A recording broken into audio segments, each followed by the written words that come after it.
Whoop, what's going on, everybody? As you guys know, the truck recently had lifters on the driver's side done. And when I got the truck, I maybe put 700 to 800 miles on it after the work was done. And the truck has literally sat since then because I had those junk headers that the company sent me and they were no good. Fitment was terrible. Then I had to wait on the Speed Engineering headers to get here, which I'll show you guys those. They turned out great. They look great. I mean, it's night and day difference between a $380 set to a $600, right at $600 for the headers and the extensions and everything you need. Night and day difference. But got more bad news. So I got finished with the install, welded the exhaust up as best as I could until I can get it to an exhaust shop. Started it up and it started blowing blue smoke, which, if any of you guys know, even before tune, the truck should not be blowing blue smoke. Anytime you're blowing blue smoke, it's a sign of oil being burnt. And that's exactly what the truck was doing prior to the lifters going out. It was smoking real bad, it was missing, and it was leaking oil. And it's actually doing the same thing now.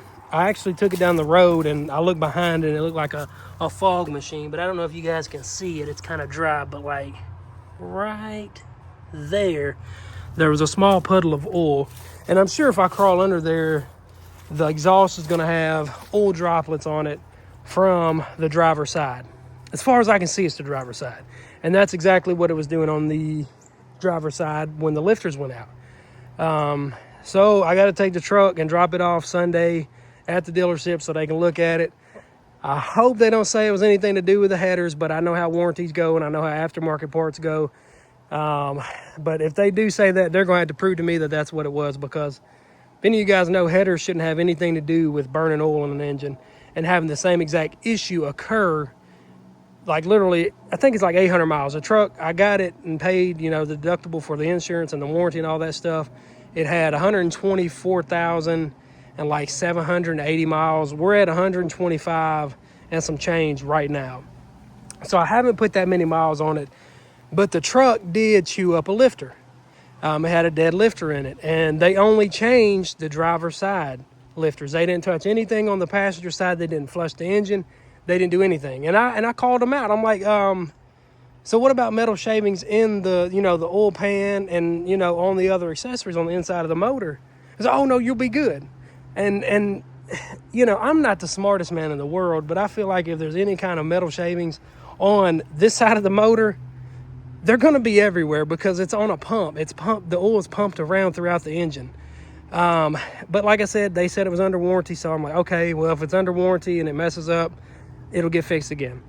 And I don't know if I should start it. I think I will, just to show you guys what I'm talking about. I won't let it run long.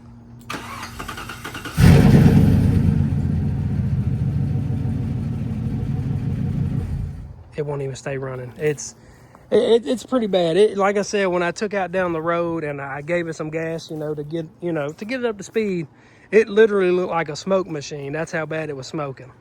But yeah, like I said, I love the truck, but the golly, man, like it's just one thing after the next with this truck so far. And it's like, I want to just go ahead and do a delete on the active fuel management and all that stupid stuff.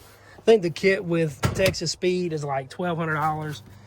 I don't know if I want to just go ahead and just cut my losses. Like I said, I'm gonna see what they say, because I don't know how bad the engine is internally. Like I said, metal shavings in an engine, and I've already driven it almost 1,000 miles, and now it's doing the same thing.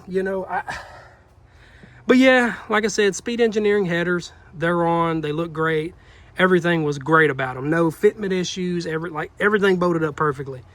And I'm hoping they're not going to say that's what caused it, because if any of you guys know, headers have nothing to do with oil. Yeah, it's going to mess with the air to fuel ratio, because the O2 sensors, we only have the upstream and there's no cats. They're catless, long tubes. So yeah, the truck does have to get, the O2s tuned out and a little bit of a tune adjustment done to it. But there should be no oil burning or no oil leaking. That's, and that's where I'm at right now. I'm like, it would happen after I put these long tubes on here, because I know how dealerships go, and I'm hoping this dealership isn't going to act crazy and say that. But you can see kind of a little bit of the oil droplets and where it's ran down the exhaust. I mean, it was covered. I wiped it off this morning, and I was like, okay, well, maybe it was just, I was, just wishful thinking. I'm like, well, maybe there was some oil in one of the cylinders, or I don't know. I was just like, trying to, take the severity away from the situation and try to downplay it. But of course, that's exactly what's going on. It's leaking oil, it's burning oil. There's no check engine light on as far as I can see. I do have the little plug-in thing for the OBD2, to run the codes. There's no codes on it. There was one for the, the O2s, which I cleared out, and I was like, well, maybe another code will pop up when these go out. But nothing's popped up, and that's the way it did before when the lifter on cylinder 4 went out, I believe he said.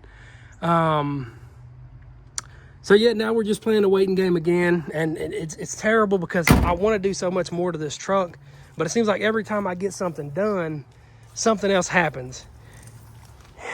It's terrible. But we're gonna see what they say Monday. I got to take it. Well, I'm gonna drop it off this Saturday, and then they're gonna check it out Monday or Tuesday and tell me what they're gonna do, or if they're gonna do anything. And if they're not, they're gonna have to prove to me that's what caused it, because I know that's not what caused it. It's literally doing the same exact thing prior to what they did when they fixed it the first time, or when they said they fixed it. I'm not going to say the dealership's name, until I hear what they say, because they say something crazy. Yeah, I'm not going to be too happy. But like I said, we'll see what they say. So yeah, we're not going to be able to do no videos on this thing for a while. Like I said, if they do keep it, I know last time they kept it for over a week to do, one side of the lifters. They didn't even pull the motor, which I wouldn't have either. But I like, literally, that's what tears me up. And I know warranties, they try to do things the easiest way possible and the cheapest way possible. But like, common sense is going to tell you, if it chewed a lifter up on the driver's side, why not flush the engine at least at bare minimum to try to get all the, the metal shavings out? Because I know before I took it to him, I pulled the dipstick out and there was metal shavings on it.